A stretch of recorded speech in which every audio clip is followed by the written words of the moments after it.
Thomas Norris is a former Navy SEAL who is now retired from the FBI. Due to some of the depth perception problems that he was unable to join the Navy SEALs, and instead he became a part of the Navy.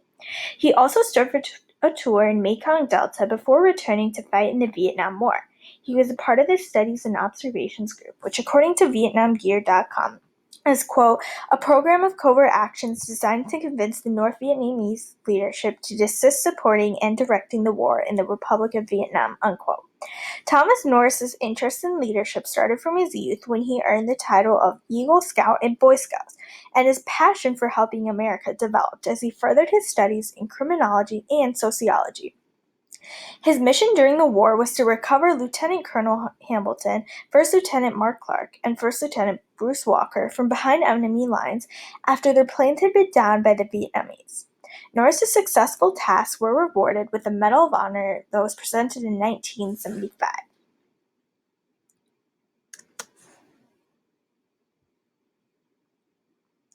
The main reason the U.S. entered the Vietnam War was to stop the spread of communism. The American policy of containment was a main commitment for the U.S. during that time.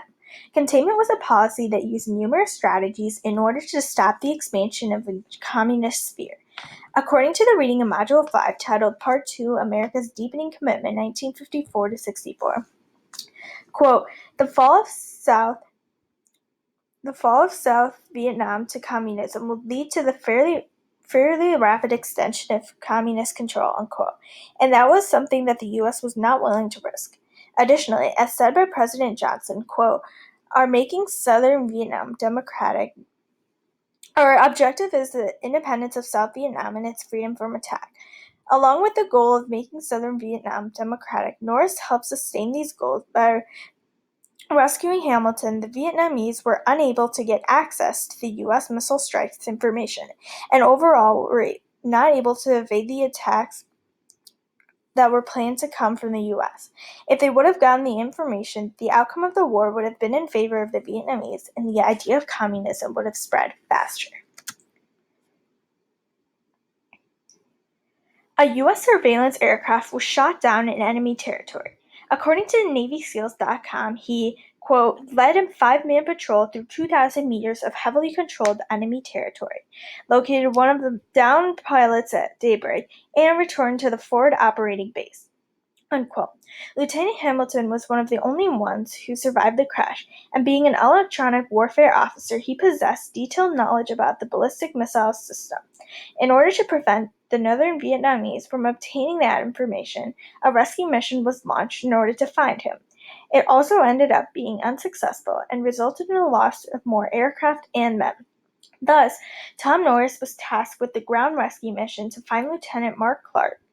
In the video interview of Tom Norris titled Tom Norris, the Medal of Honor of Vietnam War, Tom states, quote, we ran across numerous enemy positions, working in and out of enemy units all night long, unquote.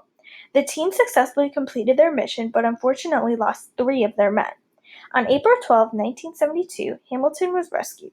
Due to the loss of many men, Norris and Nguyen Van Ky were one of the only to lead a rescue mission. It is described as, quote, disguised as fishermen, the pair paddled up the Song Mu Giang River.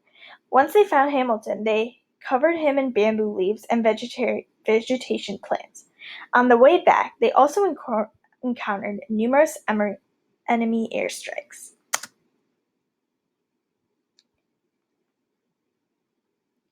According to the Medal of Honor documentary, quote, Norris served a tour in Mekong Delta between 1969 and 1970 before returning to Vietnam in 1970.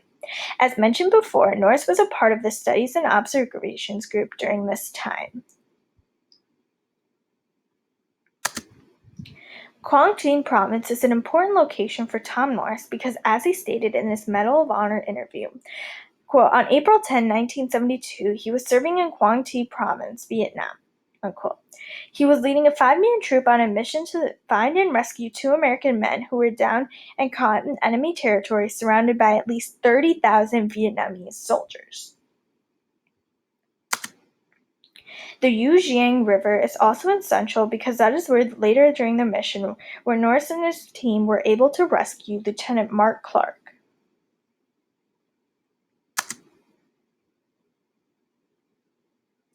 According to Military One, a secondary source, on April 2nd, 1972, an EB-66 carrying Lieutenant Colonel I.C.L. Hamilton was shot down near the DMZ and right in the middle of the northeastern offensive. Hamilton's extensive knowledge of critical information made him a high priority for the rescue. The Queviat River was important because in 1972, according to the Chicago Tribune article published in 1977, Thomas Thornton accompanied Norris and 3 South Vietnamese SEALs on a mission to gather intelligence about an enemy base on the Queviat River. Under cover of the night, the 5 men swam to shore and made a thorough patrol of the area. Thornton helped rescue Norris when he had gotten shot.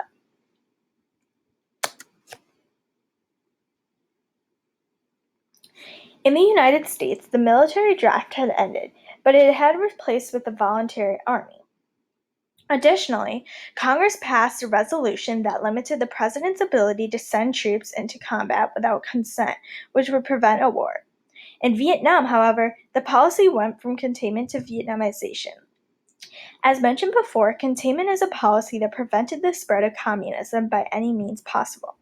U.S. entry into the war was solely to ensure that Vietnam would stop the spread of communism. Additionally, according to the Part 3 reading in our module, quote, the leaders recommended increased aid in the form of more military equipment. In addition, U.S. leaders told the Saigon government that we are prepared to furnish assistance and support to South Vietnam for as long as it takes to bring the insurgency under control, unquote. At the start of the war, the U.S. was willing to supply as much as needed to southern Vietnam. However, after the U.S. survived a massive strikeout and mass casualties, they began Vietnamization. According to the Part 3 reading, quote, Dixon's main initiative focused on gradually turning the war effort over to the South Vietnamese Army. The president called this program Vietnamization. Additionally, they wanted to remove the U.S. troops for Vietnam.